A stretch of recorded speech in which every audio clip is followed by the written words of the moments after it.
పుల్లటి పెరుగుతో మజ్జిగ చారు. దీన్ని తయారు చేయడానికి ముందుగా ఒక బౌల్‌లో కుకుంబర్ తీసుకొని చూపించిన విధంగా గ్రేట్ చేసి, కొంచెం ఉప్పు కూడా యాడ్ చేసి, పెరుగు కూడా అందులో యాడ్ చేసి చక్కగా కలిపి పక్కన పెట్టుకోండి. ఇప్పుడు రోట్లో అల్లం, పచ్చిమిరపకాయలు, కొత్తిమీర వేసి చూపించిన విధంగా క్రష్ చేసి దాన్ని కూడా మజ్జిగ చారు మిశ్రమంలో కలిపి పెట్టుకోండి.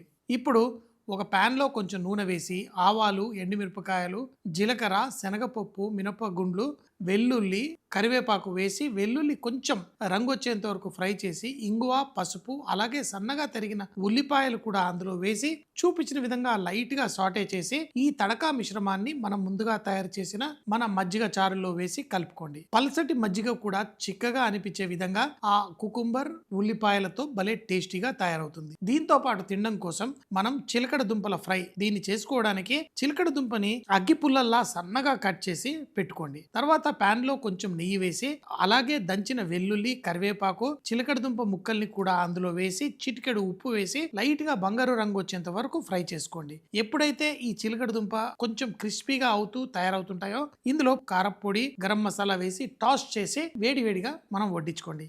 ఇది అన్నంతో తింటే చాలా చాలా బాగుంటుంది.